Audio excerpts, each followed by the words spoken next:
El primer caso de asesinato que se juzga con la nueva ley del menor ha llegado hoy a los tribunales. La edad penal se retrasa desde los 16 hasta los 18 años. La máxima pena será de 1 a 5 años. La ley del menor debutó con un caso que yo creo que el legislador no lo tenía previsto de ninguna de las maneras, ¿no? Hay crímenes que no se olvidan porque no tienen una explicación fácil. Casos que dejan una pregunta clavada en la cabeza durante años. ¿Cómo puede alguien tan joven cruzar una línea tan monstruosa? ¿Cómo puede una amistad acabar convertida en una emboscada? ¿Cómo puede una chica de apenas 16 años salir una noche pensando que va a encontrarse con dos compañeras y no volver jamás? Hoy vamos a hablar de uno de los casos más perturbadores de la crónica negra española, el asesinato de Clara García Casado en San Fernando, Cádiz. Un crimen brutal, frío, incomprensible, cometido por dos adolescentes que acabarían siendo conocidas como las brujas de San Fernando. Antes de empezar, deja un buen like, suscríbete al canal y escribe en comentarios si conocías este caso, porque esta historia no es solo un crimen, es una advertencia sobre la maldad, sobre la frialdad humana y sobre una justicia que para muchos se quedó cortísima. Clara García Casado tenía 16 años, era una adolescente de San Fernando, una chica con toda la vida por delante, con sus planes, sus amistades, sus ilusiones y su rutina de instituto.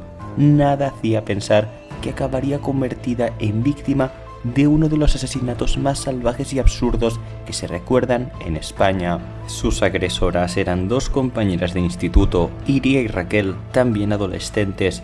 No eran desconocidas, no eran dos sombras aparecidas de la nada, eran chicas de su entorno, personas con las que Clara había tenido trato, confianza, cercanía, y precisamente eso es lo que hace que el caso sea todavía más escalofriante.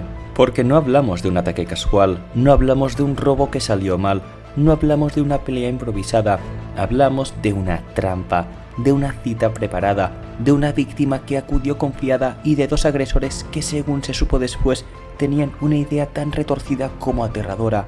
Querían saber qué se sentía al matar. Esa frase es una de las claves más inquietantes del caso. No había una gran venganza, no había dinero, no había un móvil claro que pudiera explicar, aunque nunca justificar, semejante atrocidad.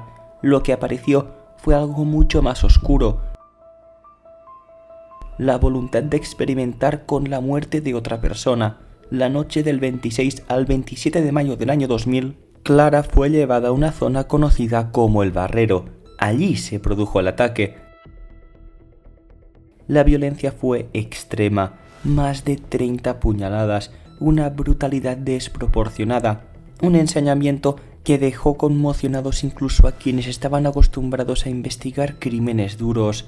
España quedó helada, San Fernando quedó marcado para siempre y la familia de Clara quedó destruida por una pregunta imposible. ¿Por qué? ¿Por qué ella? ¿Por qué de esa manera?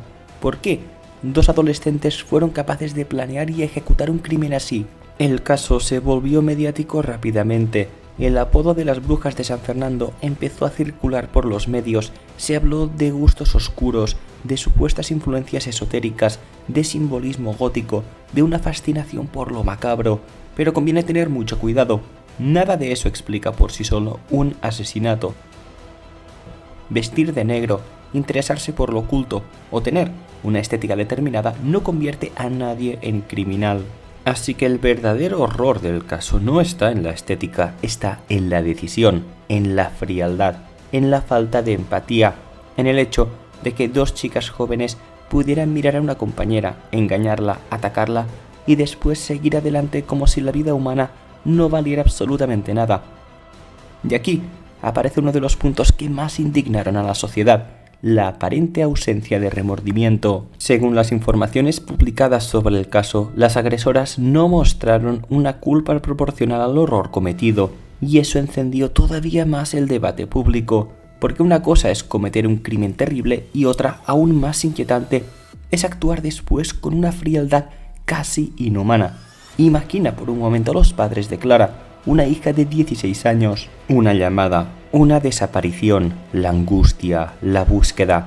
Y después, la peor noticia posible. No solo ha muerto, la han asesinado. Y no la ha asesinado un desconocido, sino 2 chicas que formaban parte de su círculo.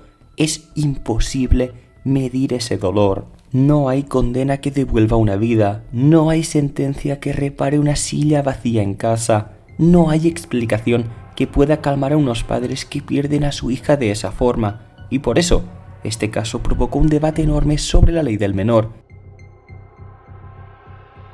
Porque las asesinas eran menores de edad, y al ser menores no podían recibir una pena equivalente a la de un adulto.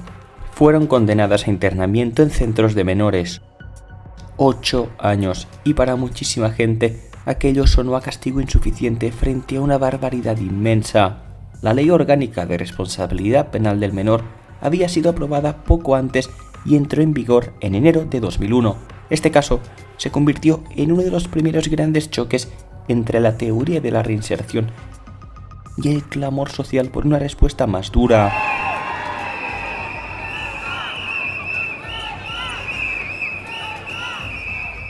Sobre el papel, la ley buscaba reeducar, reinsertar, tratar al menor infractor de forma distinta al adulto, pero cuando el delito es un asesinato salvaje, la sociedad se pregunta: ¿hasta dónde llega la reinserción y dónde empieza la impunidad? Esa fue la gran herida del caso. No solo el asesinato de Clara, sino la sensación de que la justicia no estaba preparada para responder a una maldad tan extrema cometida por menores. Los padres de Clara lucharon para que las víctimas y sus familias tuvieran más voz en estos procesos. Su caso ayudó a poner sobre la mesa un debate que España no podía seguir esquivando. Porque aquí hay una verdad muy incómoda: ser menor no significa no saber lo que se hace. Y aunque la ley tenga que proteger principios distintos cuando juzga a adolescentes, también debe proteger a las víctimas, también debe dejar un mensaje claro, también debe impedir que una vida arrebatada de forma cruel parezca saldada con una respuesta demasiado blanda. El crimen de Clara obligó a mirar de frente esa contradicción: 2 chicas jóvenes, sí, pero también una víctima joven. Y esa víctima no tuvo una segunda oportunidad.